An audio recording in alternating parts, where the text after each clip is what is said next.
What's up, everybody? Welcome to the MIRE game number 2 of boys basketball season. Keith Glock, Matt Pogue's over here somewhere, even if he's off the frame. There you go. Jonas Fielheck and Tommy Petrain. What's up, boys? How we doing? Pretty good, pretty good. How are you? A little calmer today. A little calmer than pregame at Immaculata. Tommy, your first on mic experience. Welcome. Thank you, thank you. Listen, you're doing a fantastic job through one game already with our statistics, which is something that has sorely been lacking from MIRE broadcasts in the past.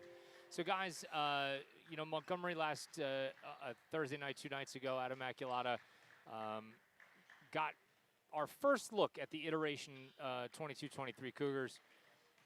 A lot of adjustments that they had to make on the fly, and I think all in all, as we head into game number 2 here against Hamilton, you can't be completely disappointed in what you saw Thursday. There are certain things that obviously need to be corrected. Yeah, I agree. I mean, we hung in with them the whole game. It was hard to stop guys like Sean Givens, who's obviously very gifted on the floor. But even without all our star players that we had last year, we hung in there for the whole game. And it was very close. We had a chance to win at the end. Didn't work out for us, but today's a good chance to bounce back. Pogue, we got to look at those advanced metrics, from the other day. Game was close. Final score 66-62, something to that effect. Yeah. But when we got to look at those advanced statistics, some things that you were like, ooh, this didn't necessarily look right. The biggest thing that jumped out was that little box on the left side where we were clearly shooting left-handed layups in traffic. It was like abysmal shooting, which obviously it's a tough shot, but we kept going back to it because we shot a lot of our shots from that angle, which means they're forcing us to do something, and we were complying, which not good long-term. But our three-point shooting, stellar. So that's something 40% from beyond the arc. That was fantastic. We can fall back on that when in doubt, but at the same time, the offensive rebounding was the one thing everyone stared at and said, "What is going on here?" Yeah. So when we looked at the offensive rebounding statistics, you saw the game obviously be pretty close to within 5 points, but we were out rebounded on the offensive glass, 25-5. Yeah. I mean, the fact that it was only a 4-point game is incredible. Right. It's incredible. Right. I think, and we were. As we kick around the ideas of what and why, right? I mean, you figure, defensively, again, how many charges did we draw? Right. That kind of thing. As I'm rolling up the statistics from the other night too, in case you want to use them. A lot of our credit for staying in that game was the play out of Luke Smith, who hit 6 threes in that game, which was just very impressive. And if Montgomery's going to need to find a way, if he doesn't get hot, to stay in games in other ways if he's not able to perform the way he did. You look at the box score here, and you get to see the full complement of everybody. Luke Smith certainly at the top of everything. 3 Cougars in double figures with Josh Moore and Matt Levy. But maybe most notably, and most, I don't know, I understand the novelty of it all. Any shiny new toy that you have, and not to call it a human being a shiny new toy, but let's face it, Ethan Lynn is new to the program. He's new to the school, just a freshman. I was incredibly impressed. Tommy, what was the things that stood out to you about Ethan? I think the main thing is, as a freshman, never playing high school ball before, it's a way bigger stage than middle school, his first game ever, and he went out there, he was confident, he didn't look nervous, he did what he does, he's very athletic, that great hesitation move that he goes to very often, and it worked a lot. So he stayed in for pretty much the whole game. Coach Grundy trusted him to do what he does best, and he came out with 9 points, and I was also very impressed with his performance. I think, as we look back into those statistics and, what Montgomery might be able to do better this time around, you talked about the left-handed layups and whatnot. There, in my opinion, just anecdotally, they were able to get into the paint. Ethan, this is what made me think of this, so what you just said, Tommy, about that hesitation move with the left hand, and Josh Moore, we know that he likes to get into the paint. Why not, and I was just going to say settle, but you're not settling for a 4-foot J. You're into the paint, pull up. Yeah. Because we don't have those big, super long guys, and especially when you're out-lengthed a little bit inside, just pull up. You already have created space for yourself. Yeah, you can elevate. You've made a much riskier shot when you're trying to challenge someone who has height on you and knows that you're going to the basket. If you get under the hoop, you have to shoot. There's nothing else to do, and they know that. So if you don't throw them off with either shooting earlier with the floater or getting in deep and passing out, like they're just going to block it. There's nothing you can do. It's not their fault, but that's not the decision we need. I think one good thing about this team is that there's not really anyone on this team who we don't trust to shoot. Pretty much everyone shooting a three is a good shot. So I think it's important to trust that. And if the open shot is a close jumper, I think that gives us a better chance than just a double-teamed layup and just going up and hoping you get fouled. I'm excited to see JT today because he was someone that we relied on the three a whole lot last year. And he didn't really get to do that because he was more of a defensive player last game. He was asked to do a lot and kind of guard people much bigger than him. You know, he gets in a little bit of foul trouble. He can't play the way he wants, but he's someone that can go off for 5 threes, and that's not out of the question. 5. We saw him at North Hunterdon last year, hit like 11. Well, I mean, he didn't have 12, and we were talking to him about that after the game. To your point about everybody being comfortable shooting a 3, the one guy that I think maybe deserves and maybe we're going to see a little bit more of, I think that they need to rely on Jack Vermelt off the bench a little bit more. Yeah. I think he does a lot of things really well. He may not be elite at any one of those things, you know, and making sure that we know, like, when I say elite, I actually mean elite. He's not an elite scorer. He's not an elite on-ball defender. But I wouldn't even say he's average at any of those. I would say he's above average pretty much across the board. And then you throw the physical characteristics into it of just how big and long he is. I mean, like, goodness, that's a great first guy off the bench. Yeah. I'm sorry. He's one of those guys, too, where he doesn't do anything that makes you go wow all the time, but he doesn't waste any energy or motion either. Like, when he has the ball, he looks for something. If he doesn't have the pass, he's not dribbling around for the sake of dribbling. He's moving it and cutting, and, like, that's all you can ask for. If he's got the IQ, the shots are going to come. Yeah, like you said, even if he's not going to come in and make those big plays that everyone's going to talk about, he's a very great role player who can make plays when you need them, and he does have that high basketball IQ. He has a lot of experience with Montgomery basketball. He had a brother who played here, so that he's a great person you can rely on, who you can just rely on to not make any mistakes in, like, the long run at the end of the game. And you know, you talked about him not being, like, flashy or this or that. Like, if we want to put it in an, you know, analogous to, like, somebody in the NFL, like you have Barry Sanders, whose legs were moving at 4 million miles per hour, right? Yeah. And then you have Derrick Henry, who looks like he's taking, like, you know, 3 strides, but all of a sudden he's gone 16 yards in those 3 strides. One looks a lot flashier than the other one, but I think that they're both real effective. Yeah, I mean, if I know that I have the gap in the hole and I'm stronger than someone, I'm not going to stutter step. You just go. And that's kind of what I think I see out of Jack, too, is if he has the angle to the hoop, he tries to take it. But if he gets cut off, he's also not the person that's going to force that shot. Like, why not just keep your dribble, turn around, and, you know, reset? And I think it also may just be a function of, like, I don't know if you know, it's not always that genetics make brothers or brothers and sisters, like, you know, have the same kind of mannerisms, but when we, you know, you think back to the way that Kevin Vermelt played, Kevin never looked like he was moving fast. No, just gliding. He was a strider. He was a glider, but, like, he was still getting to the same space in the same amount of time. It just looked very easy. But the deception is half of why he was good, because you don't expect him to cut to the hoop on you, but if you aren't in the defensive position you're supposed to be, and he sees your front foot is off or you're leaning too much, he's going to go at it, and you don't see that, but it's already gone. You know, Kevin's probably super jealous that he never grew as tall as Jack, though.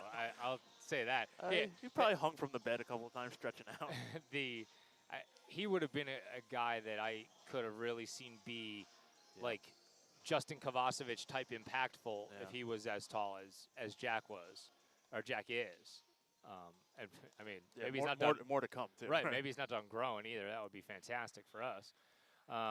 So, in any event, why don't we take a break, and then we'll come back and we'll talk Hamilton West. They opened up last night. We'll give you the lowdown on that. And then we're going to come back and we're going to have boys basketball. Possibly the thing that I'm most excited about, maybe the least actually impactful and dumbest thing that we're going to talk about, but I'll let you in on that also after we come back. Boys basketball game number 2 of the 22-23 season is coming up in just a little bit. Don't go anywhere.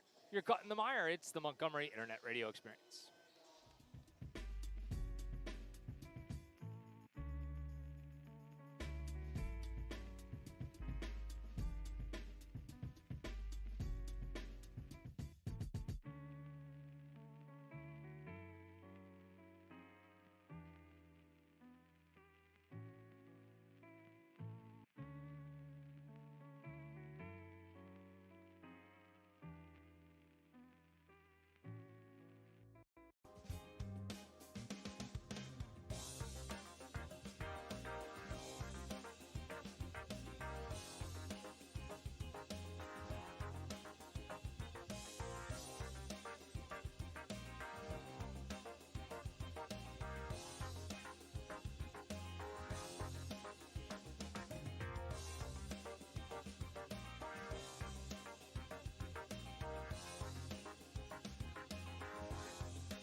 Welcome back to the Mire. Keith Glock, Matt Pogue, Jonas Fielak, and Tommy Petrain live from Montgomery High School.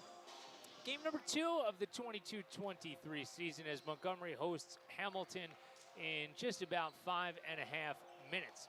Hamilton West opened up the season last night with a 5-point loss to Robbinsville. That's a little unexpected. I think that Hamilton got a little bit of an influx of talent. Transferred from Ewing High, transferred from Trenton Catholic, obviously because they closed the doors. Right. But early season contests, I like. Yeah, how do you really rate that? I mean, I don't know. when I was making the graphic, I assumed it was going to be a win. I made the 1-0 and had to go back and change it, but things happen. So I think height-wise, not something that Montgomery looks at and goes, all right, we're in trouble today. Yeah, it's a little bit better than it was against Immaculata. Yes, Immaculata a little taller, a little longer than Hamilton as a team collectively. But, again, we'll see how that plays out. So go to the half-court shot of us getting warm over there, if you would. Thing that I'm most excited about today, baby. The debut of the yellow unis. Oh, they are bright and your style. I am a uniform, I was going to use a different word that starts with an S, but snob, we'll say. I like this stuff, and all gold is something that we've never had, and quite frankly, I'm here for it. Yeah, I mean, the football jerseys that were like that are pretty cool. And I feel like I'm in the minority on this. Boys, where do you weigh in on this? I think I love the yellow jerseys, in my opinion. Anything to catch the fans' eye. I mean, the white obviously has always been the classic, always been great, but it's great to change it up a bit. I hope they don't stray away from the white and use this every time. Hope this is more of an alternate jersey, but I definitely love the design. I'm a big fan. Big fan. So, just to remind everybody, this is the last time you're going to see us for a while until after the new year. We're on a little bit of an abbreviated schedule. How dare you, Pogue, have a baby, and how dare they put in a camera that isn't us in the gym. But I will tell you that I'll encourage you, even though I know this might make work for my man, Mr. Grundy, I don't really care. If you're watching games on the Huddle Cam and you don't like what you see, make sure that you voice your opinion about it. Because, quite frankly, I don't think you're going to like what you see. Because, number one, you're not going to hear the dulcet tones of our voices. Well, you're supposed to give them reasons to want it. Hold on, go back. How about the fact that it doesn't follow the basketball? That is a big one. That one's pretty big. Yeah. We are much better at that. We at least follow it like 80 to 85%. Right. I'm telling you right now, there will be dunks, there will be threes, there will be a lot of stuff that is going to get missed this season. So make sure that you voice your opinion if you don't like that. Because quite frankly, if you do, it makes more work for us, which is what we're looking for. So that's that. I'm excited, though, and I will say something I'm not excited for. This is one of those school years, and Tommy, you can tell me how you feel from the student perspective on this, that like we have an extra week of school between Thanksgiving and winter break. And not only that, we got to go to school all week this week. It's usually like we're done on like Tuesday or Wednesday. Now all the way through Friday this week. Yeah, that's true. It's just how the timing worked out. I don't really like this year. I like to end on like a Tuesday or Wednesday. It makes it feel like break. But ending on a Friday this year, it's not necessarily my cup of tea, but it is what it is. And then when we come back, it's like it's the short, or rather when we actually do leave, it's the shortest break that we could possibly have. 1 week. That's it. Yep. And a day. Right. There are years where you will get like 11, 12 days out of this, and this year 8. So make sure you're freshened up, teachers and students out there in those 8 days. Fingers crossed, no snow for spring break. I know. Happy holidays to everybody, though, obviously. All right, we are about 90 seconds away from the national anthem, and then we will follow with tip-off. So we're going to take a break, and we'll come back after all that. Boys basketball is just around the corner on the Mire. Don't go anywhere. You're caught in the Mire. It's the Montgomery Internet Radio Experience.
What's up, everybody? Welcome back to the MIRE. Keith Glock, Matt Pogue, Jonas Filak, and Tommy Petrain live from Montgomery High School as we are set for game number 2 of the 22-23 season. Let's meet the starting lineups. First for Hamilton West, Haas Cannon, Mackay Lott, Ben Buford, Devin Wright Miles, and Woo Cannon. Is there a better name That is awesome. than Woo Cannon? I hope he's a three-point shooter. I just wish that it could be us that would get to use it, but you know, it is what it is. And the starting lineups for your Montgomery Cougars, a brand new graphic for this season. The freshman Ethan Lynn, 6'3", and he's joined in the backcourt by Josh Moore, Matt Levy, and Luke Smith, and they are rounded out by the final of the captains, JT Szymborski. That picture of Coach Grundy's just never going to go away. I love that picture. I mean, that's got to be 2007, 2008 Coach Grundy, but I'm all about it. Definition of intensity is that face. All about it. I should have downloaded this before right now, Tommy, so that I could follow along on this Game Changer app. I figured out pretty much that this could just be the easiest way for me to get the box score in every game, is to just download the Game Changer app and follow along. Yeah. Thank you, Mr. Petrain, for signing me in there.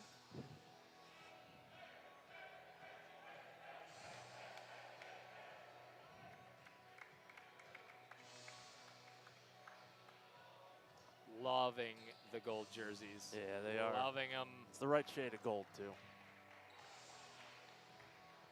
Not sure I love the... We're going to have a chat with Allison. That yellow shirt that Luke's rocking underneath this thing. We're gonna need to do a little bit of a better... And JT as well. The color match, I want to say. It's supposed to bring out the jersey more, I think, is what they were going for. I guess. Or what they should say when asked. But if you shoot like Luke, you wear whatever color shirt under your jersey you want. This is true. So we are set for basketball. Smith jumps it up and wins it.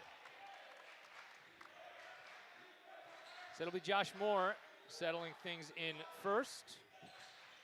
Oh, that's no good when that happens. They know what you're up to. They do. Tommy, we can't be signed into 2 places as Szymborski files away. So just sign us in at the next stoppage if you could. All right, sounds good. Yeah, I'm glad to see Szymborski getting his shots in, though. Well, I lied about me being able to use the Game Changer app. I guess you're telling Game Changer you got to work on one feature. Little drive. That was great D by Levy, standing his ground. No doubt. And it's going to end up in an easy layup inside for Hamilton.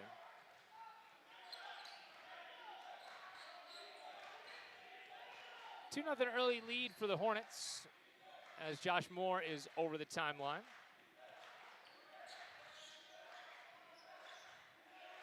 They roll around the outside and they try to find Lynn inside.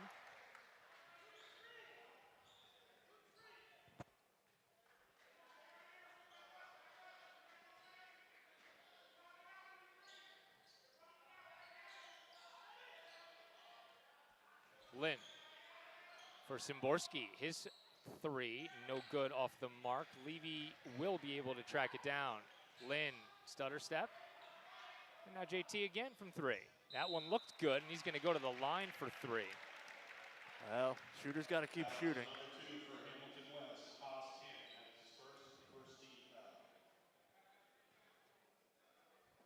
Well, the best thing that can happen for a shooter, too, if you're not hitting your first few shots, is get a trip to the line, get a chance to shoot with no distractions. Yep.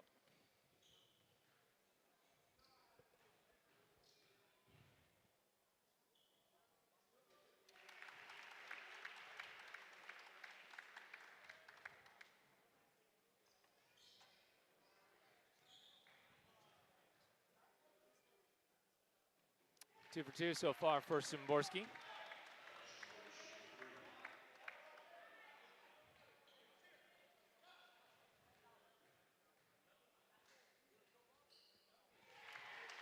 So all 3 for JT, and Montgomery's got a quick lead.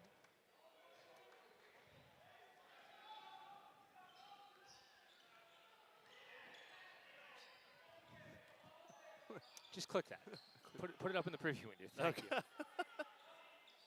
Your miming needs work. Sorry. And so does my understanding, but let's not talk about that. There's the 3 on the way. No good off of the backboard. An offensive rebound from Cannon, and it will end up in a layup for Ben Buford. You got to hope that that is not foretelling what's coming, because that offensive rebound immediately leading to points is going to be a problem. Moore with a acrobatic finish at the rim for Montgomery, and a lead again in the early going.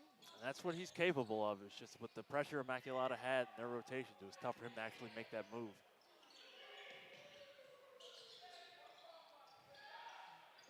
Good ball fake, and it's going to end up in a turnover, as Lott will retreat into the backcourt to take care of that. Tommy, throw this over there by you, and next time you get an opportunity to sign in, you can do that. So Josh Moore will inbound it. 2 minutes gone by in the first quarter. Cougs in their snazzy new home gold jerseys as Levy, that left hand, as you mentioned, Pogue.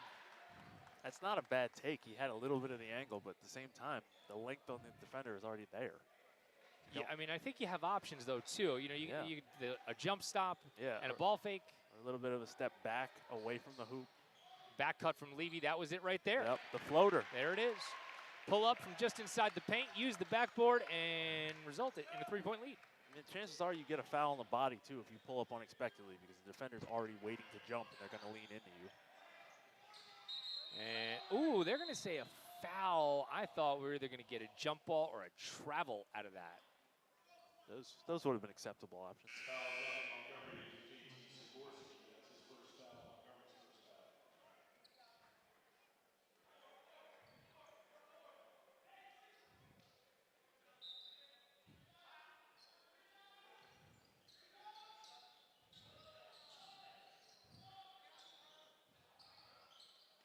Hamilton swinging it around the outside.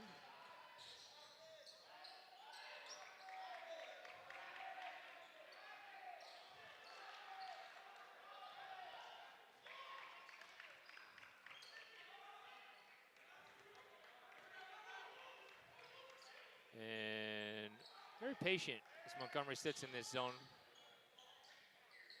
A little pull up and then knock it down from just inside 3-point land. Yeah, a team that's patient against the zone is kind of difficult to deal with, because with no shot clock in high school, they really can just rotate until they get the open shot. Lynn, hesitation again for Szymborski, and he'll fire away. It's no good. And Jack Vermelt's up off the bench.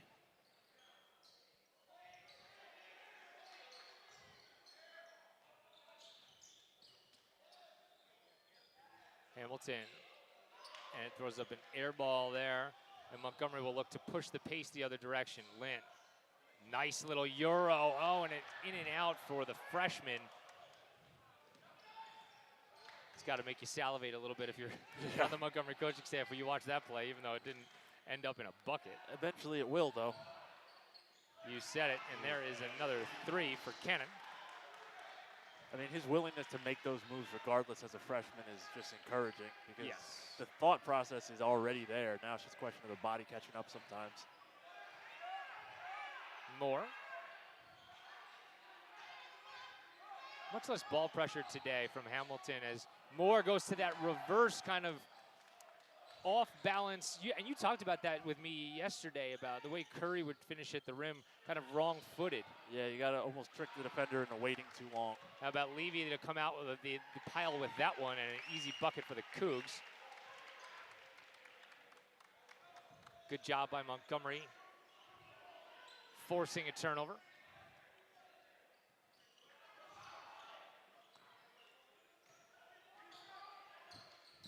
Hamilton will play inside out. Here's another 3 on the way. That's no good. Szymborski does his best to box out and does well. That one is going to be luckily out of bounds off of Hamilton.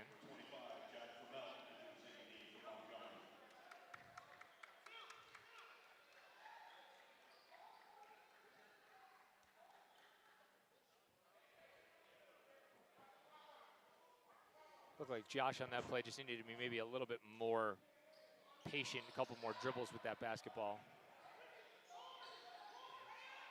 Lynn, he'll set things up top.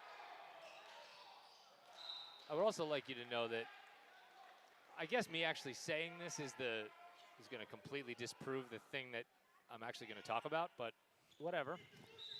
I haven't even said Linsanity yet, not once. Except now it's once. So See, you brought it into the universe and it wasn't ready to come yet. Oh, it's gone. It's ready. See, now he's got to live up to the Linsanity. Oh, he will. Maybe he's going to be a different type of Lin word. We don't know yet. More. And are they going to give him the continuation? Are they? I hope throw so. that hand down. And never did, but that. I'm going to say yes. Count that. There we go. There you go. We count the basket and one. Acrobatic play from Josh Moore. Yeah, he is clearly not deterred from that Immaculata game. He's going hard to the hoop again, still finishing the way we know he can. And he caps off the three-point play.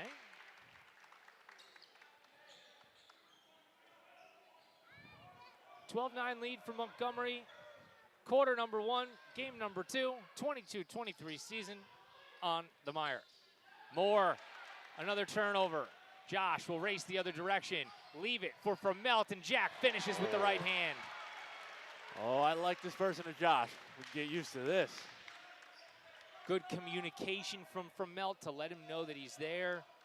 Good job by Josh, too, to keep the dribble going under the hoop like that. He only needed one more second. Hamilton's going to need to swing the ball faster than this if they're going to beat this zone. That's not going to do it. Oh, they lost Cannon inside and got lucky again as he missed a layup. That is one of the best ways to beat the zone without that three-point shot. The middle can be open if you make the right cut. Lynn, Euro, and he'll go to the line. All right, we're getting closer to Linsanity making sense. I don't want to yet, but we're getting closer. All right, now that I've set the table for it, let's actually hold off until he hits like a couple threes in a row or something like that. You know what I mean? Now we gotta wait. Okay, That's right. Now we gotta wait. Well, this is all done on my terms. You understand? Well, yeah. Knocks down the first one.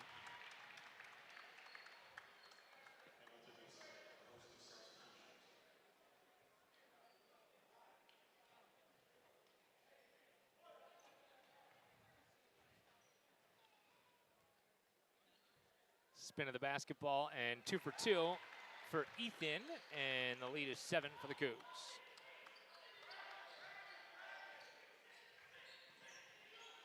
Levy doing a really, really nice job on Buford, and he's going to come up with the rebound. That was a frenetic trip for Hamilton. From Melt will push the pace. Now Lynn from the corner, no good. And a nice rebound out there by Williams.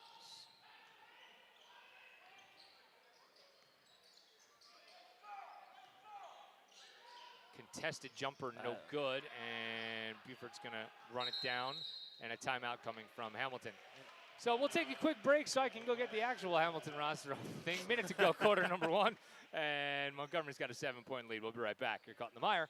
It's the Montgomery Internet Radio Experience.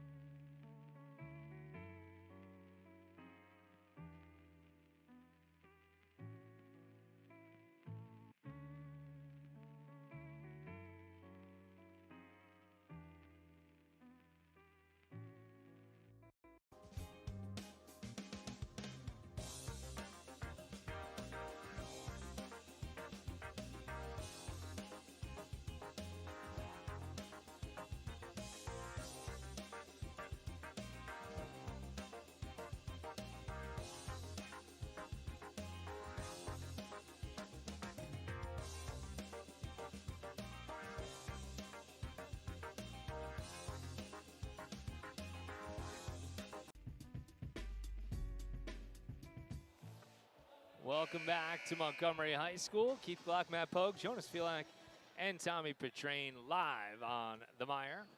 Montgomery with an early lead against the visiting Hornets of Hamilton. Both teams come into the game 0-1. Montgomery with a loss on Thursday to Immaculata, and Hamilton opened its season last night with a loss against Robbinsville. Moore doing well to defend.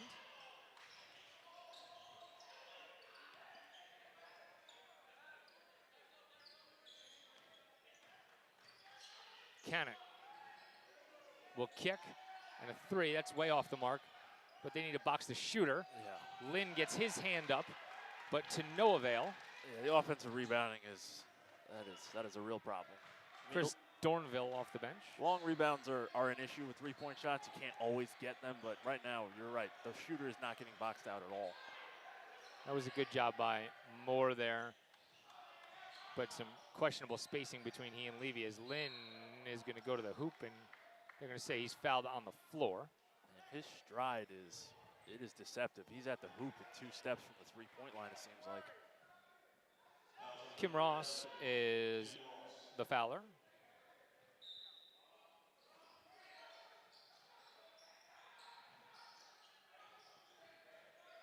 Frumelt's going to just dribble to the corner and fire away. No good, and the rebound goes to Buford. Haas Cannon from way downtown. It's no good at the buzzer, and that'll do it for the first stanza. Not too shabby if you're a Cougar fan, as Montgomery will take a 5-point lead into the second period. We'll be right back. You're caught in the mire. It's the Montgomery Internet Radio Experience.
What's up, everybody? Welcome back to the Mire. Keith Glock, Matt Pogue, Jonas Fielak, and Tommy Petrain, bringing you boys basketball live in Skillman.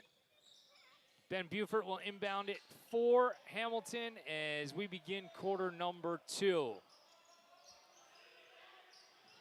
Levy starts the quarter on the bench as Szymborski's back in.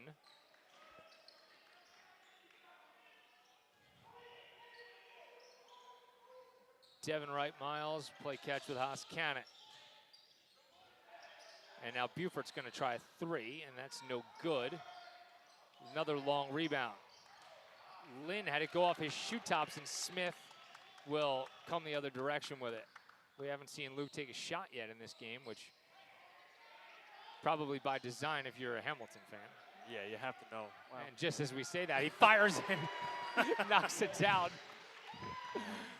You like the color of my shirt now there, Glock? That's right. Still don't, but, you know. Although him and JT definitely went in together. No, there's no doubt about it. Somebody's mom bought a 2-pack. Oh, I love it. Ross and Haas Cannon, and now Buford's going to try another 3, and he knocks that down from the wing. That is a nice-looking jumper. Lead back to 5. As Josh Moore.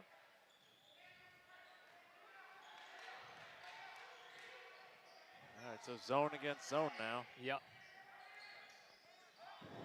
Lynn crossing back over. And Moore, and they're going to say carry. Yeah, I mean, that's tough. Yeah. Against the zone to dribble into that area, unless you have a cutter coming from the backside, you're going to get stuck. There's 2 guys that can rotate to you, and you already lost your dribble.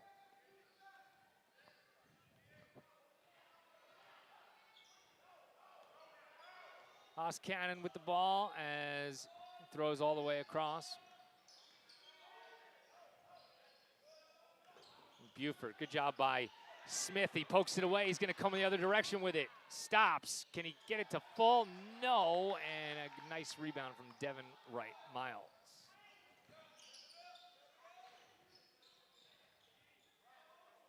Levy's rest is short-lived as he's getting set to check back in for the Cougs.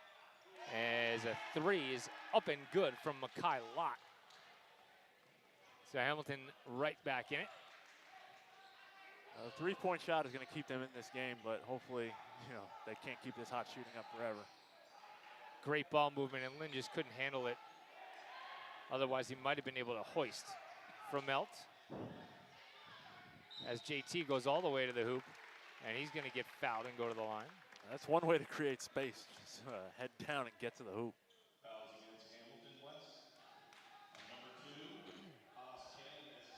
Second foul on Haas Cannon.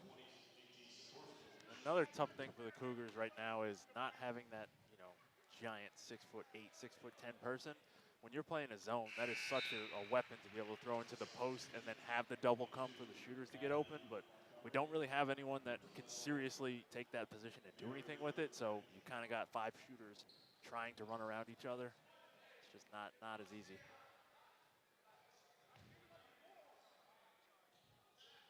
So Szymborski again, perfect from the line.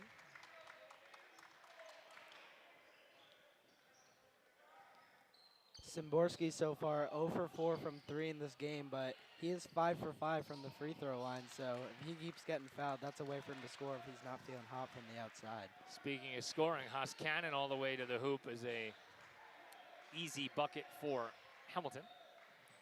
Lynn, he accelerates and finishes. All right, that was almost insane, but not quite insanity. We are so close now. And an offensive foul. Oh, who was it? Do I have to look? Nope. Oh, okay, Mr. Szymborski. Surprise, surprise. Third foul on Haas Cannon, and that's one of those things that, with Montgomery's proclivity for drawing offensive fouls, you can go from, a relatively common situation of being in 2 fouls to all of a sudden being sitting on the bench for the last 5 minutes of the quarter. I mean, that's a product of the zone and active hands because you can't just drive knowing that there's a help defender waiting. That's how you end up taking that charge. And there is a steal and a layup. Yeah, Immaculata. Good decision by Ethan. Not worth that foul. So. Blow by, let him go. Going back to last game, Montgomery did have some foul trouble with both Luke Smith and Matt Weaving having 4 fouls late in the game. But another good thing about Ethan Lynn, he didn't have his first foul until the 4th quarter, which shows that Grundy can trust him to stay in there without getting in foul trouble. And you know what? There's no reason to try to pick up a foul in that layup situation. No, it's a hero play at best. You don't need it. And it's the second quarter. Yeah. Like if you're gonna do it in the 4th quarter in a one possession game, you do that. As Lott again will knock down a 3, and Hamilton's got the lead back. I think we've determined an open 3-point shooter is not going to cut it today. Right. Lynn, wow, another great hesitation and crossover. No good on the layup, but he keeps it alive. Good extra pass. And they're going to say a travel for Ethan. It's a great cut by Levy, though. Jack Vermel gets a rest as Josh Moore is back in for Montgomery.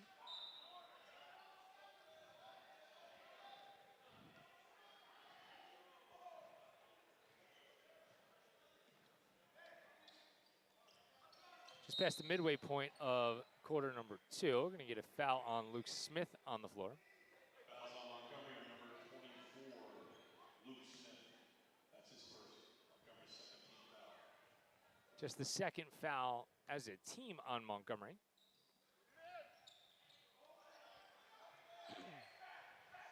So we've gotten kind of what we've expected so far today. It's a good ball game here in Skillman. Lott, we know he can shoot it, so you got to be attentive to where he is at all times. And now Buford. Good job by Szymborski.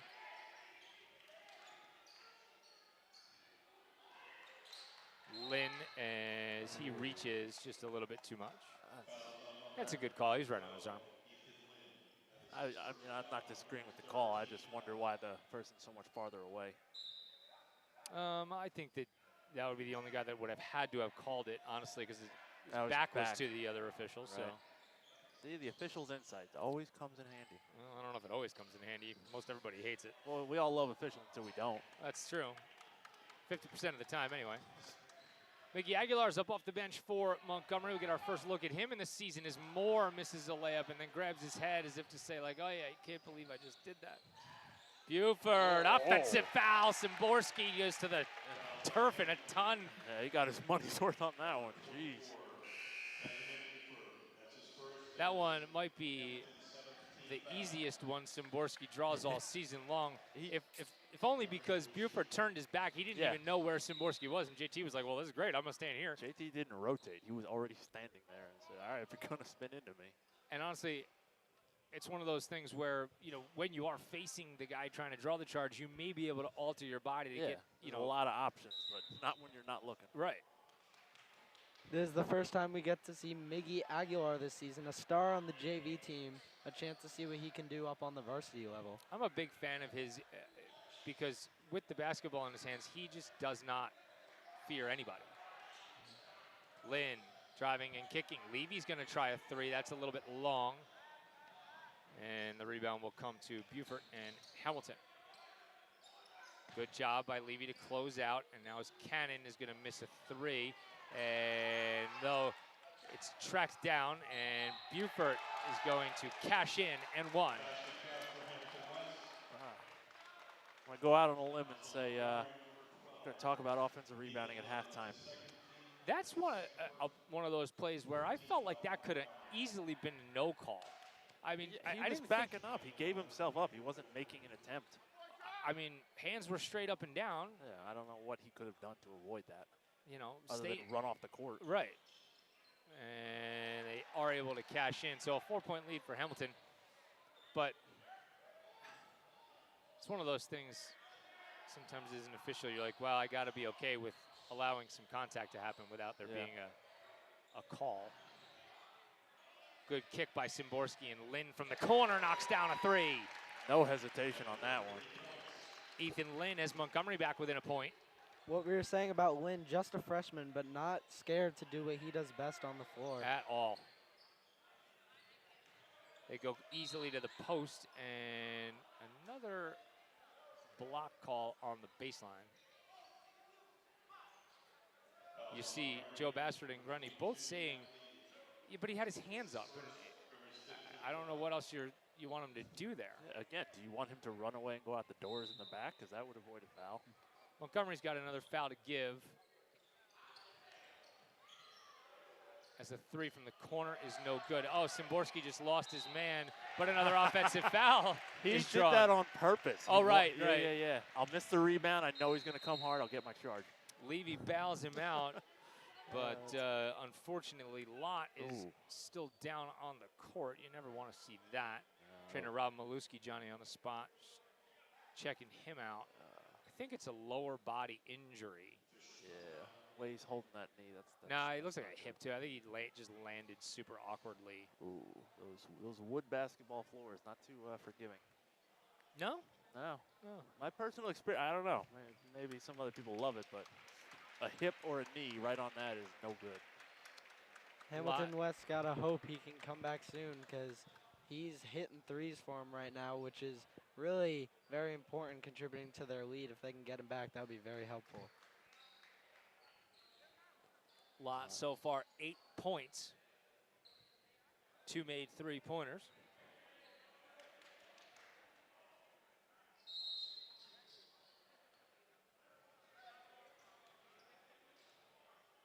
Cougs will take over down a point here as we near halftime. Last game for the MIRE in calendar year 2022. As Szymborski for Aguilar. Miggy.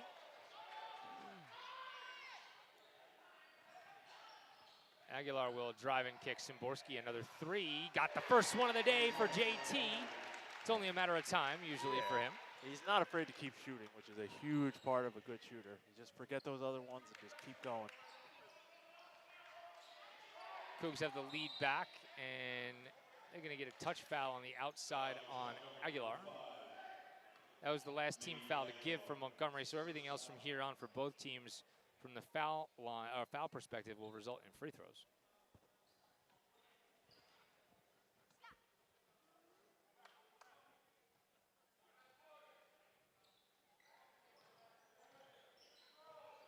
Wu Cannon, as he works on Moore.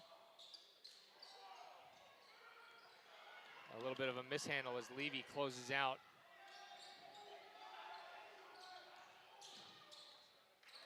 This is Buford.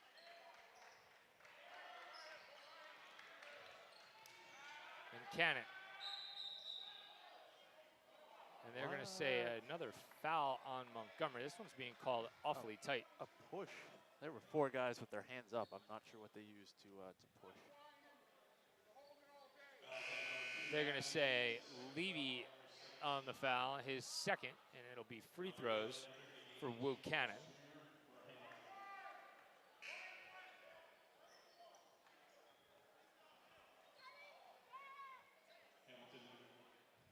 Plenty of time, though, for the Cougs after this. 17.5 is an eternity. We called 3.5 an eternity the other day. So.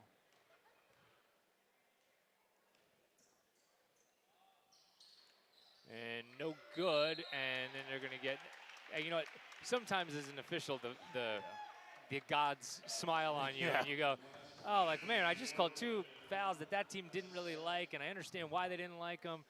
Why doesn't somebody just try to jump over somebody else's back? Just give me a real obvious one. Yeah, give me an easy one.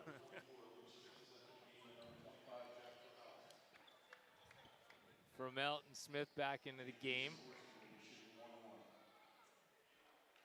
You got to like where Montgomery's chances are if Luke Smith has been this uninvolved offensively. Correct. Szymborski earns another. It's nice to have it, but to need him to shoot like that every game is just, you can't do that. But JT's picking up the slack. He's having a great game.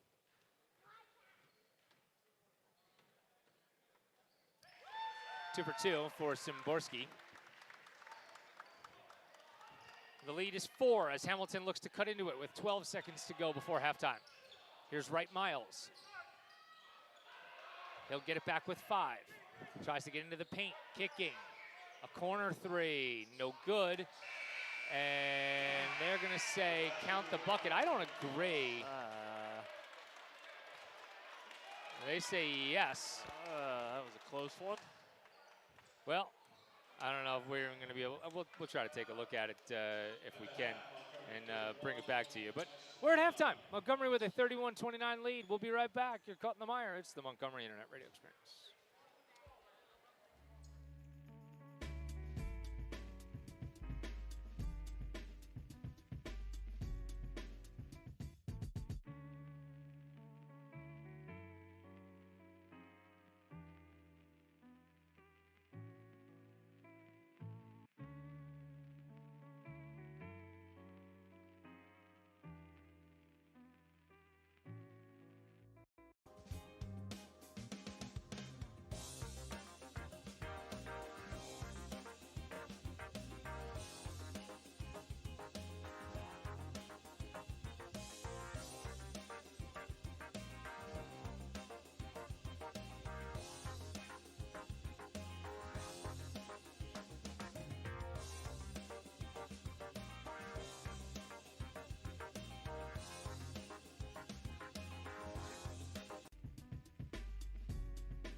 Welcome back to Skillman. Keith Glock, Matt Pope, Jonas Vilak, and Tommy Petrain live in the Mire. A 2-point lead for the Cougars at halftime, though as we had a chance to look at it, it probably should be more. If you see here, this is a still shot of the final play for Hamilton that the officials actually counted. You can see the zeros showing on the scoreboard. That's real-time scoreboard info being fed into the system. So this is an accurate representation there. You still see the ball in hand and zeros on the clock. So that one kind of confirmed what we thought, Pogue. You know, that It looked odd. It looked odd at first. And now we know why. But I mean, it's very rare our complaints have any warrant. Any merit, so, yeah. So it's pretty good feeling, I guess. But Dorensky Jean-Pierre credited with the bucket regardless. And we're a little bit closer than maybe we should be. That's all. Pogue, you okay? You to be all right? Not Jonas feel like taking the controls over at the production table? Oh, I think I'll get over it. I think I'll manage to just watch some basketball. There you go. Yeah, that's fine with me. See, we were talking off the air. Tommy, how much basketball would you say you watch? As much as I can. I used to play the sport, and still probably my favorite sport, even though I don't play it anymore. Watch it whenever I can. Been watching since I was a little kid, so it's really, really special to me to be on here on the Mire and do what I love. Well, you didn't need to kiss our ass on that. I just wanted to know how much basketball We told you to say that at the end of the game, not at the halftime. Jeez, come on. Save all that for when, like, you know, we're in trouble or something. Goodness. We're happy to have you, though. Yeah, no doubt, buddy. Quickly becoming a invaluable piece of what we're doing here on the Mire. And Jonas taking my job is the sweetest thing there ever was. We got any statistics ready for the masses over there, Jonas? We good with that? Let's take a look at your halftime statistics for the Cougs. You see Szymborski leading the way there with 10 points, Ethan Lynn with 7, and Josh Moore with 5. Thing that sticks out to me in this whole box score is you see Szymborski there. Well, actually, you don't see it there, but I can see it in this part of the box score. Szymborski 7 for 7 from the free throw line. The last couple of years, and Montgomery as a team, 10 for 10. Wow. Last couple of years, free throw shooting kind of really been a bugaboo, you know, for the Cougs. I mean, they made up for it in a lot of other ways, but when you rely on athleticism, sometimes you can get away with that, but no, you need those 3 points. Cougars doing a good job of that, certainly. I'm sorry, go ahead. As we could see during warm-ups, Immaculata is now up and active. He's sitting on the bench. Looks like he's starting the half. That would have been a bad loss for Hamilton West, but looks like he's all right to play. Yeah, I mean, you hate to see injuries like that, but it's even better when they can get back. I mean, we would love one of their scorers to not be hurting us, but at the same time, I want the best game that we can have. Sorry about that. Coach is just coming over. I had texted them the picture at halftime to just fueling the fire. Show, you know, that it was no good. But I mean, honestly, it's one of those things that you look at and you go, if they were wrong, like, they won't continue to push the envelope with the officials. You know what I mean? Right. Szymborski, though, will try his hand at offense. Levy, they're going to say jump ball.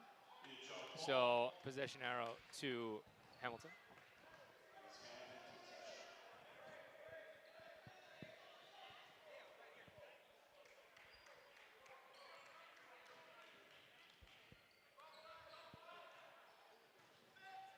So this is Haas Cannon as he gives off for Wright Miles.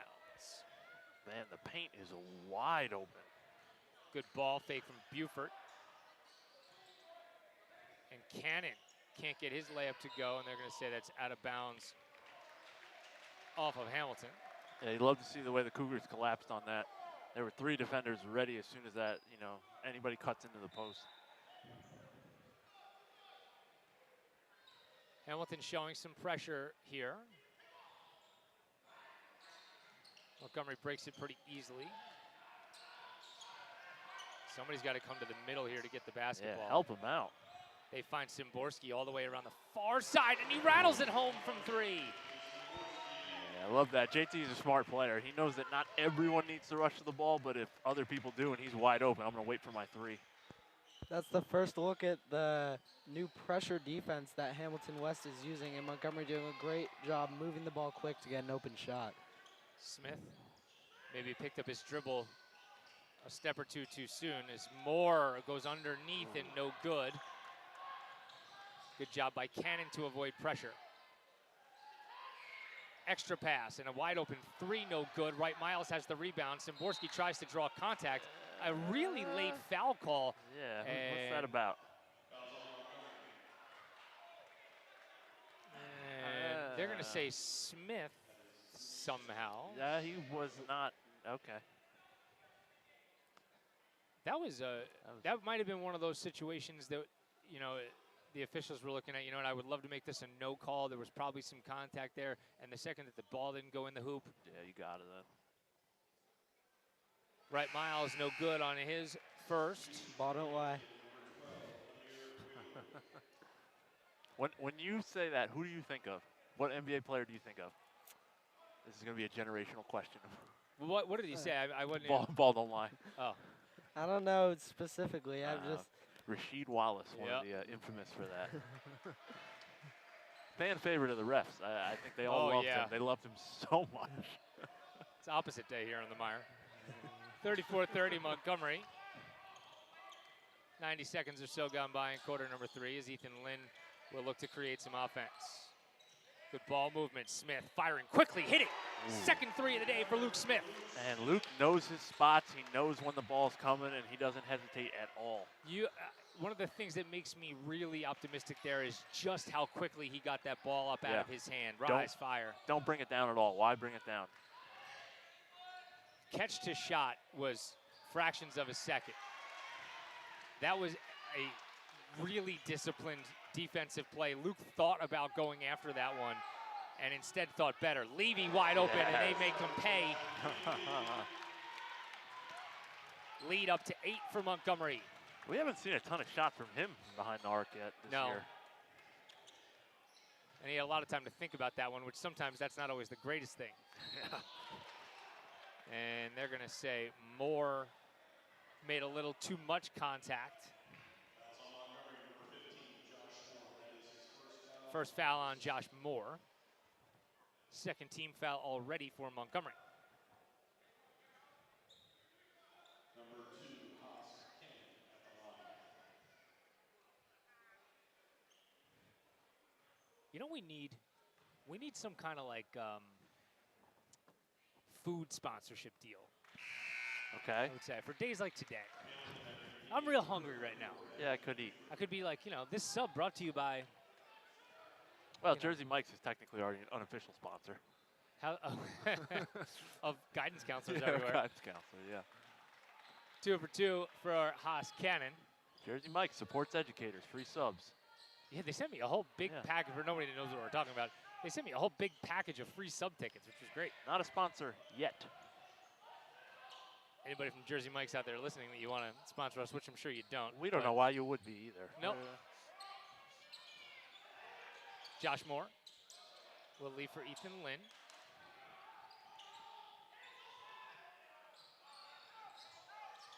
Szymborski has it juggled in and out of his hands, and this may end up in an easy layup for Hamilton, and it is, as Haas Cannon leaks out behind Moore.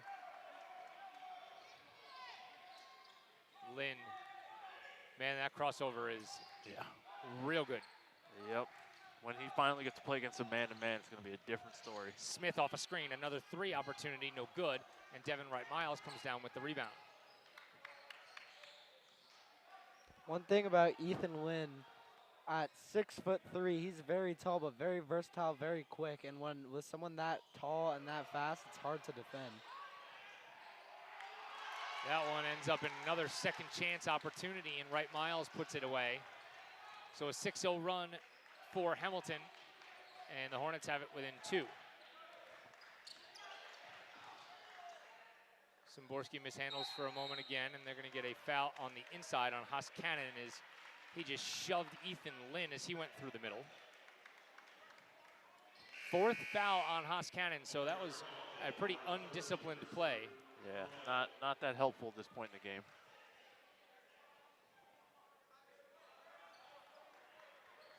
He's got to be careful. Well, I know what we should be doing on next time down the floor.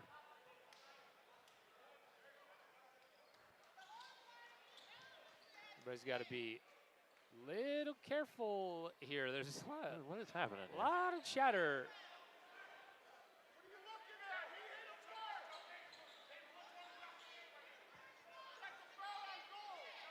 If we are going to have this conversation, I don't know that this is the time. No, probably not.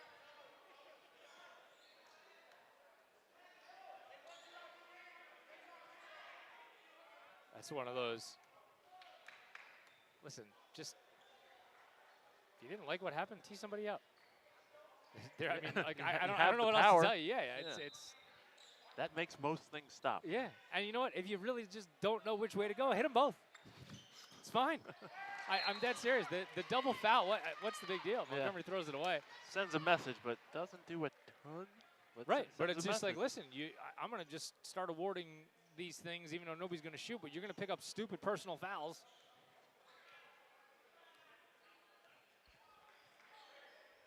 Because the reality is, everybody just needs to shut up. Yeah. Play. Play some basketball. How about that? That's what we're here for. Coach gets 2 techs. They have to leave the game and get ejected, which is definitely not what they want, even No. if they get a bad call. Sick. Double technical keeps people really on their toes. Yeah. That's got to be another one. Yeah, all right. an offensive foul call. I thought they were going to call a walk. I think they did. I saw a travel symbol on the far side, but I don't know about this okay. near official.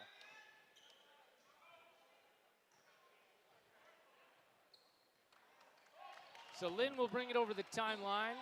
Montgomery clinging to a slim lead. Lynn tries to go inside for Melt. It was no good. Knocked away and stolen. I don't think Vermelt expected that entry pass just yet. And there's a travel. Yep. Amari Wheeler. Tough when you're all alone at the top of the key. It's pretty open for everybody to see that step. Yeah.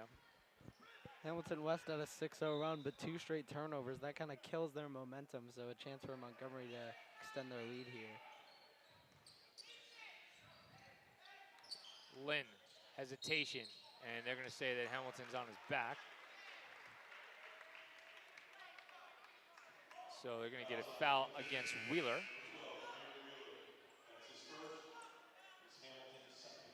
Darren Carthon into the game as Wheeler will have a seat.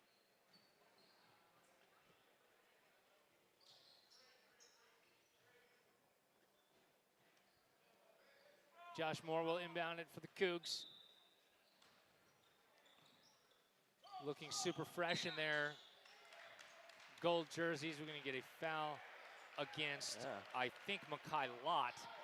His second. Glad to see that. I mean, every time people are flashing through the paint, they're getting a jersey grab. Yeah, and a timeout for Hamilton as they just need to settle some things down. So Montgomery leads it by a bucket. No, it's a 30-second timeout, so we'll keep it here. Sorry. Cougs lead it by a bucket. Game kind of slowing down to a bit of a grind at this point just because of the lack of cooperation from the players. Say that. They keep doing that thing against the rules. Very curious what that conversation was, though. I could give you a real good idea, I think. It was like, yo, everybody needs to shut up or I'm going to start dishing out tees. You can keep talking to me, but I'm going to tell you what is about to happen. Oh, man. But you know what, and that's the thing. I think that the officials let both guys go because Luke Smith clearly said something. Coach took offense to whatever he said. Definitely and did. then he starts showing that way. Now, you didn't want to let any of that happen, right? No. But once you did, you kind of then have to throw up the stop sign as the official. And Lynn is going to have it knocked out of his hands, and Devin Wright Miles will finish it. That's a and taunt. there's a tech. You're That's going a to get taunt. it. Yep. You're going to Can't get do it that. right there. Yep. Every single person in the building saw that. That one seemed easy. Obviously, I have no idea what he said, but to turn around, I mean, that's the definition of what the NJSIA doesn't want. Yeah. Yep. it's one thing to stare, it's another to get closer, and like just. And when you throw that, like the head nod in, it's obvious. Yeah. So now Grundy getting his troops together, saying like, okay, we're now not doing this Because okay? we're about to start getting some if Yes. anything else happens. Luke Smith cashes in on the first.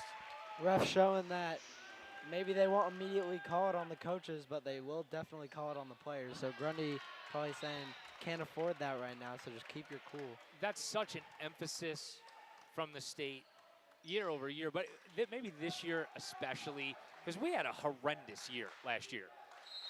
And when I say we, I mean like high school athletes and officials in all sports. The conduct of players and coaches last year was abysmal, as Lynn driving, no good, from Melt keeps it alive. Extra pass for Smith. Luke, no good. A little too strong on the three-pointer.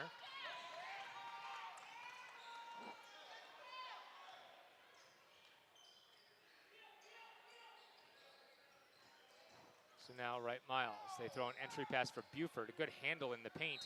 Moore has his hands all over him, and that'll result in free throws. I think if you don't throw in the last little reach, I think you'd have been all right there, because he was giving ground as much as he possibly could, but you really got to give Buford credit for, the aggressive take. Yeah, keep backing down. If he's going to keep giving you the room, the last option is to reach. Free throw is good.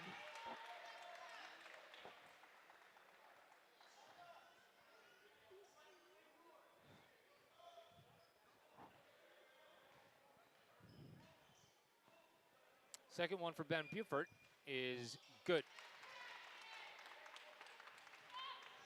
Hamilton's we didn't really see much more out of that press than the first couple of possessions. As Lynn will give to Levy to the lane, and he can't get it to fall. Hamilton attacking quickly the other way, as Levy does well to get back into the play. Those are the opportunities I think you look back on and you go, oh, we got exactly what we wanted on that play. Yep. Finally got the cut to actually be open in the right spacing. Good job by Lynn. This is Cannon. His layup is altered enough by Moore, as Vermelt is going to push.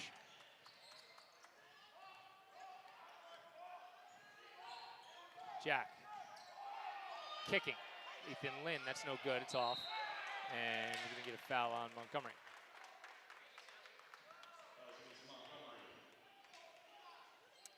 It'll be Jack Vermelt, his first, the team's fourth.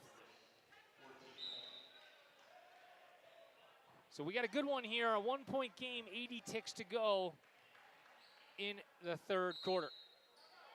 And a timeout for Hamilton.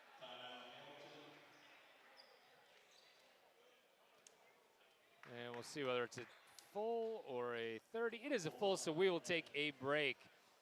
We'll be right back. You're caught in the mire. It's the Montgomery Internet Radio Experience.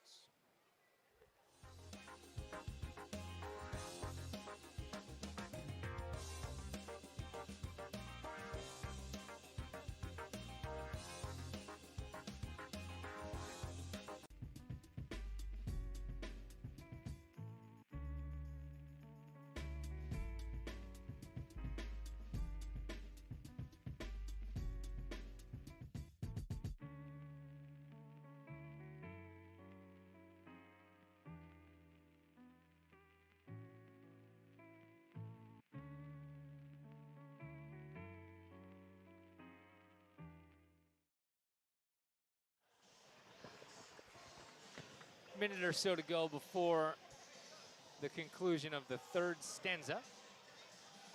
And Hamilton in possession of both the lead and the basketball.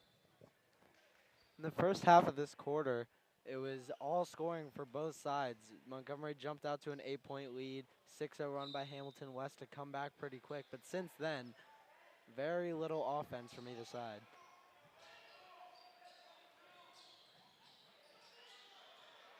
Cougars playing a little bit of rejuvenated defense as they are trapping a little more aggressively. driving a kick. And now they feed inside for Buford. And a spinning layup for Ben Buford is good with the left hand. So that's a great move. Tough to Levy defend that. did everything he could. Josh Moore. As Lynn will help him out. Crossing over into the lane. Ethan's floater no good. But what a great job by the freshman to get opportunity number 2. From Elt's going to go all the way to the lane. He has it blocked by Buford and out of bounds. It's a good take, though. Darren Carthon is back into the game along with John Sagonic. So wholesale subs, Kim Ross also back into the game for Hamilton with 25.7. Lynn, man, he's quick twitch. Pass to the corner for Luke Smith and a 3, he's got it. And a timeout for Grundy with 16.4. That might be Luke's favorite spot, at bottom left corner. Tied at 44. And we'll see whether this is a timeout or a full.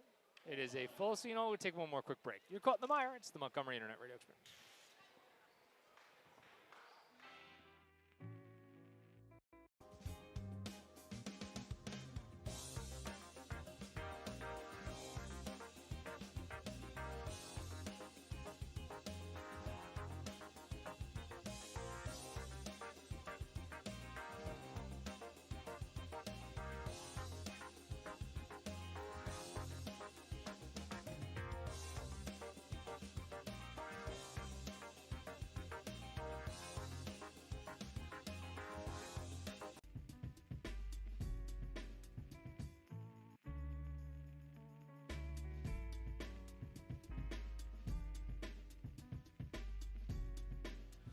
Welcome back to Montgomery.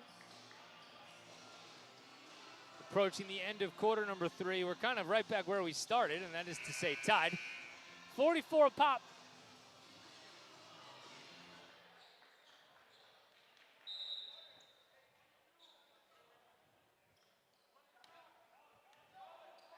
Hamilton will likely play for the final shot here as they try to set up the trap, and they get a hand on it as Lott will pull from 3, no good. From Melt, does enough to knock it around and take us to the end of the quarter. We are through 3 here in Montgomery, and we have a dandy. All tied at 44. We'll be right back with the final quarter right after this. You're caught in the mire. It's the Montgomery Internet Radio Experience.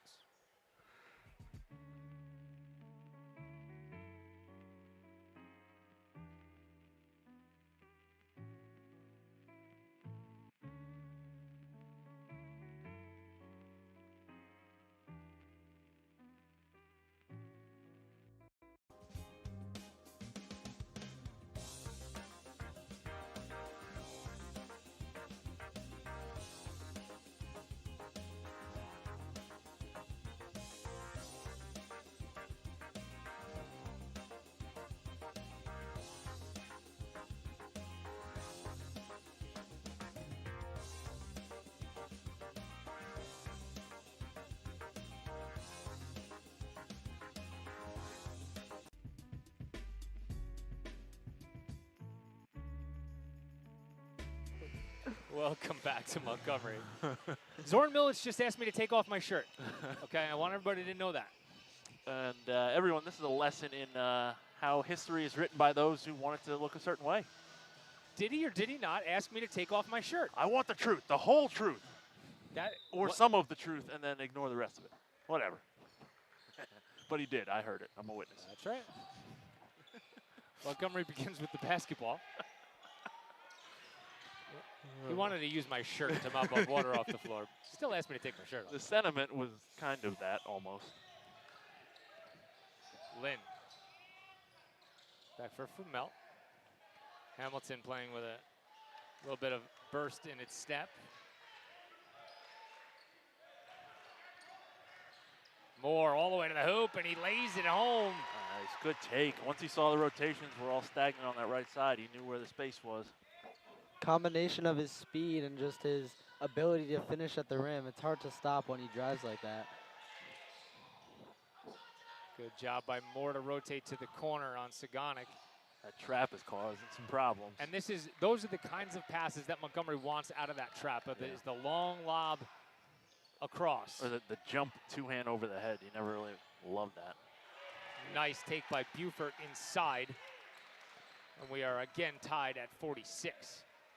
Getting back to that Moore bucket, you really see what kind of speed he has when he wants to turn on the jets. He doesn't play at that speed all the time. I don't know who could. Yeah. But when he sees the daylight, though, yeah, it's immediate. He's got a lot of length extending out that layup. Levy will kick to the corner for Vermelt, and Jack is just short on a three. Devin Wright Miles corrals it.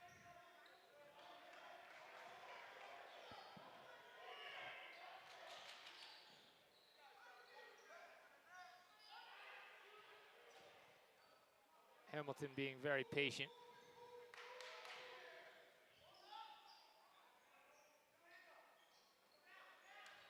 As they feed into the middle for Wright Miles.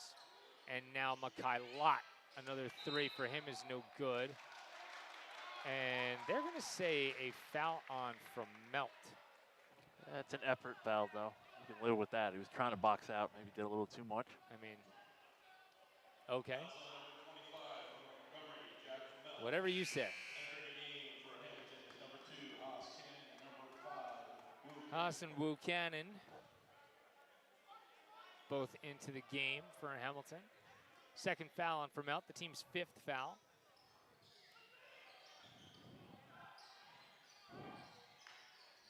Buford gets it back.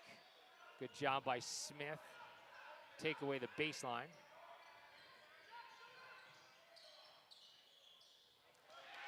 Tipped by Montgomery. And nobody really knew what was going on there. But Levy comes up with a steal anyway. Moore all the way to the hoop. Again, those moves in the paint. He's got the spin moves. He's got the Euro step that you saw right there. He can pull out anything. It's really tough to defend. Feels like Moore has been here forever. You know, but just because of the amount he's played so far in his career. Ethan Lynn picks up a foul, his third. So now the bonus for Hamilton for everything from here on out, the final 5:22.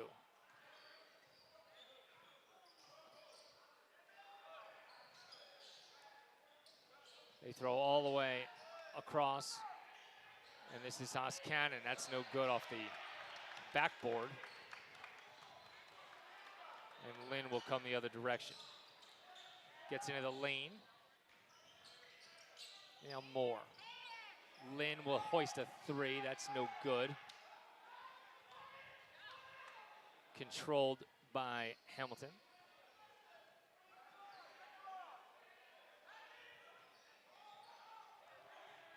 Levy. Good job defensively initially, and then they get a foul on the rebound on Levy.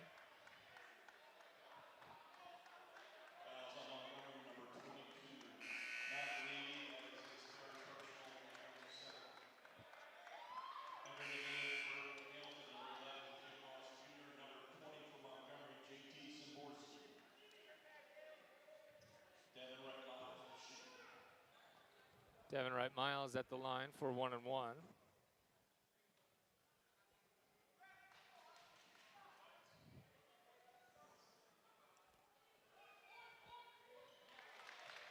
Nails the first one, earns the second one.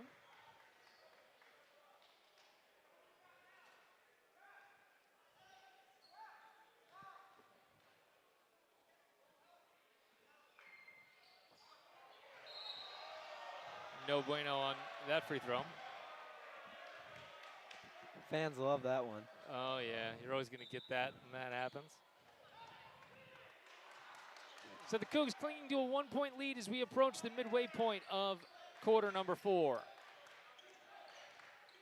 Josh Moore has played a really nice fourth quarter. He goes backdoor there, right on cue, lays it in. And what are they gonna say? What happened? They call a walk? How? He didn't have the ball yet. Looks like he caught it, took a little bit of a stutter step, but even if he did, that's yeah. his 2 steps to lay it in. I don't agree with that call. Most diplomatic disagreement of an officiated call ever, Tommy. I hate the call, but I respect your right to call it. That's right. Here's a 3, and good from Locke. Hamilton's got the lead back. Moore. He's going to be fouled on the shot, and that was a fairly easy call. Yeah. What's the complaint? That's a great take by Josh. Once you realize the defender's arm is reaching, you got to just create the contact, go into it. Kim Ross all over Moore's back on that one. So Josh with an opportunity to tie the game. Would have been a great highlight on cue if they didn't call the walk on the last one, considering I was trying to compliment the young man as he did something awesome. Yeah. But doesn't always work out. No good on the first one for Josh.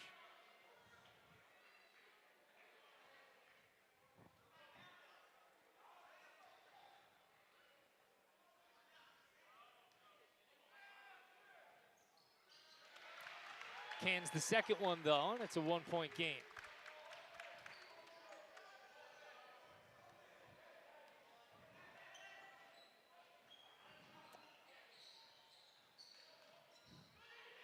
Good job by Montgomery, but an even better step through that time from Immaculata.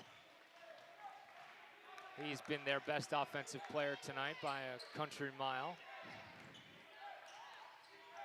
Lynn. Hamilton fans behind us wanted a moving screen. They didn't get it. Moore will have it partially blocked by Devin Wright. And then Levy's going to get called for a foul, his 4th.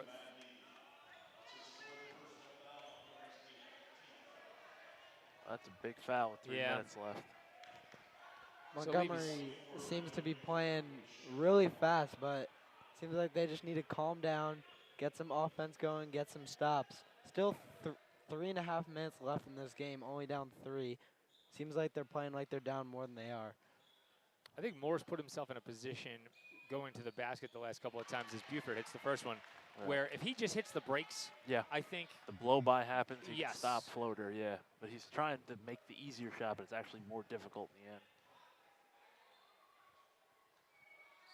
Second one, Buford is short. Luke Smith streaks in. Moore maybe looks for a little bit of help here.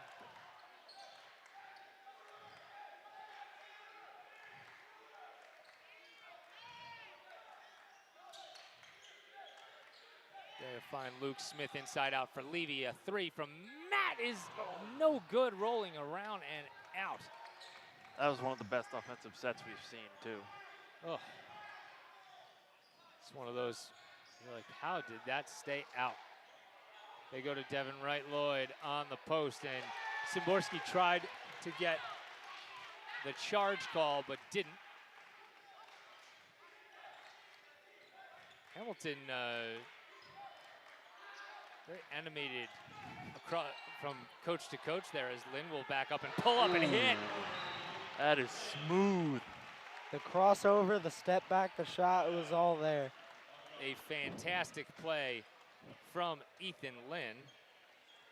Brett, to finish that thought, Brandon Johnson, like, I wish I knew what he said. Did anybody make that out? What he said, he came like marching across at Grundy and was yelling at Chris. I don't understand. I think it had something to do with JT trying to take the charge and not getting the call, but he was very animated about it. Let's just say that. Huh.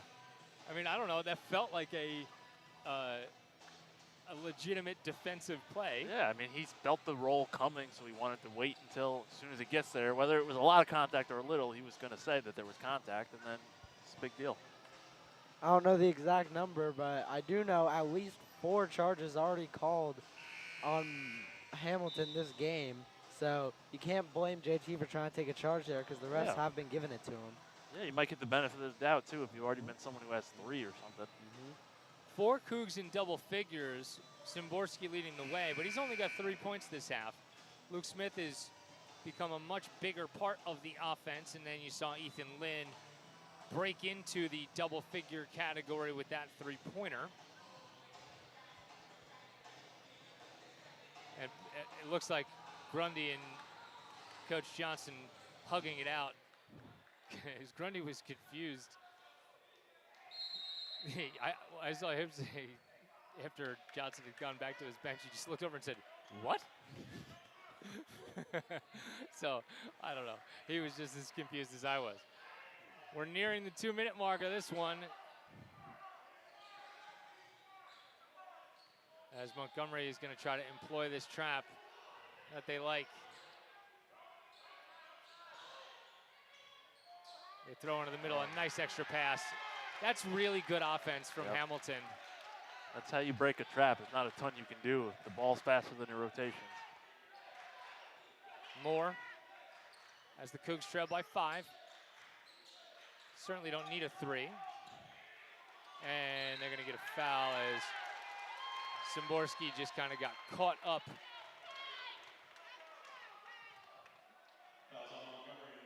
Immaculata, the beneficiary. Ooh, double bonus time soon.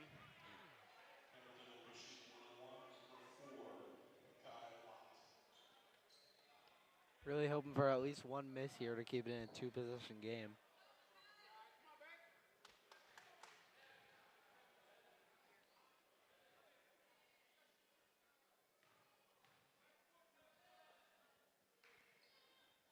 And he missed the front end, so fortunate for the Cougs.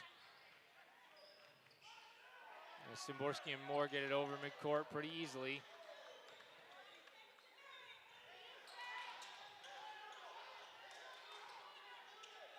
Smith, and nearly a turnover, and then it is. Devin Wright-Lloyd again throws it home, so the lead up to 7.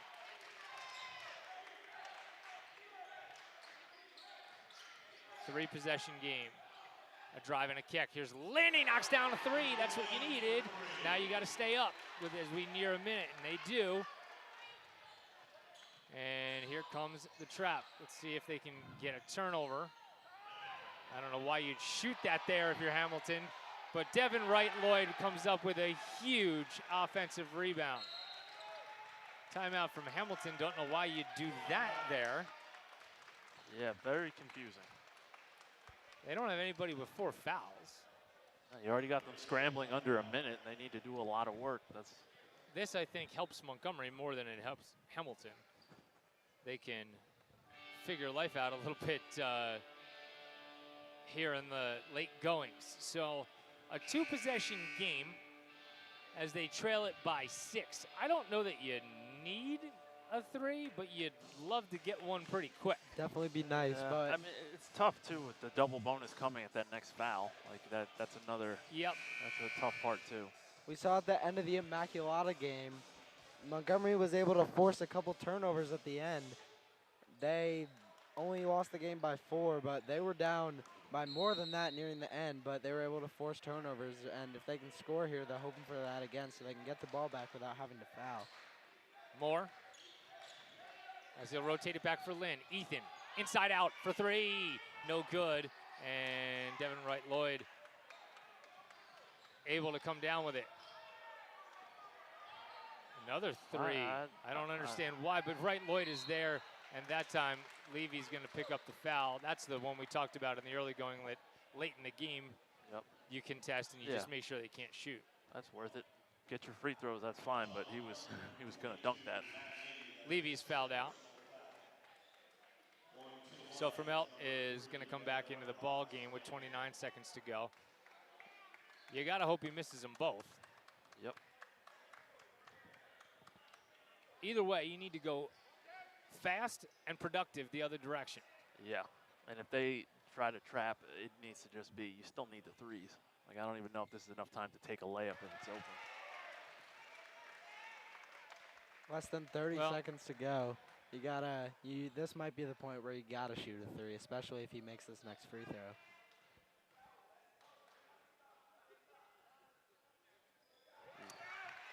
Knocks them both down, so it's an 8-point lead, so Moore's got to go fast. Szymborski will come off the screen and fire, and that's no good. And Hamilton's got the rebound with 19 seconds to go. Vermelt gives the foul to Immaculata. So this one may end up looking on the scoreboard and in the scorebook a little more lopsided than it certainly was. Right. This is one where once you take fourth quarter free throws out, you can really see what happened. Well, fourth quarter offensive rebounds. I mean, Devin Wright-Lloyd, MVP of this one. Yep. Energy plays and just huge rebounds. And honestly, it was 2 shots from Hamilton that I really thought were rushed. I didn't think that you needed to take, and you know, Wright-Lloyd did a fantastic job on the offensive glass in both. I mean, maybe that's the confidence they have in him to, even if we should probably hold this and dribble, they say, well, what's the difference? Let's throw it up. He'll probably get it. Lott misses the first one, so the lead remains 8 points. So we're still in miracle territory. And honestly, 8 versus 9 is similar. You still just, again, you need a miracle, but knocks down the second one. Just a bigger one now. Right. Gotta pull. Gotta pull. Just hit it from there, Luke. Gotta pull. And it's in and out for Luke Smith. And that'll that'll do it. Hamilton will walk it out with 3 seconds and now 2. And Hamilton is going to win it 64-55. So pretty valiant effort from the Cougs for naught. And again, final score not necessarily indicative of just how close this one was. Boys, a good job by all of you. Jonas, good job over there with the controls today. Yep. Done well in your debut. Thank you, thank you. Now you got to do it all yourself. That's it. Now I got 4 quarters, and I'm going to actually mess things up for you, give you some problems. Tommy, I want to let you know that, like, one of the really things in life you need to be aware of, like, I'll give you this piece of life advice. If you get married, or even you have a real serious girlfriend later in life, whatever it is, and she says, hey, hon, can you go to the supermarket? Just be aware that however long it takes you to go to the supermarket the first time is how long she's going to expect it to take. Giving all away the the time. world's secrets on Right. the air. Come on. So, like, you've done pretty well the first 2 games. So you're setting the bar at a certain place here. You know what I mean? You should have made the supermarket trip take about 45 minutes Right. when it's only 8 minutes away. That's probably what we That's should have right. done. But Listen. now, the bar is high. So you're setting expectations, buddy, just so you know. Not that I'd ever thank do you. that, though. I always go immediately back. Immediately. A good job out of you. The proceedings have been a production of the MIRE. It's the sole property of the Montgomery Internet Radio Experience. Any rebroadcast, retransmission, or account of this one without the express consent of the MIRE is prohibited. It's the final broadcast of 2022 for the MIRE. We will be back at Hillsborough on January 3rd. Wherever you're spending your holiday out there, we wish you a very happy, a very healthy, and a very safe one. And we will see you in the new year. Hamilton 64 and Montgomery 55. For Jonas Fielak, Tommy Petrain, and Matt Pogue, I'm Keith Glock. Thank you for watching.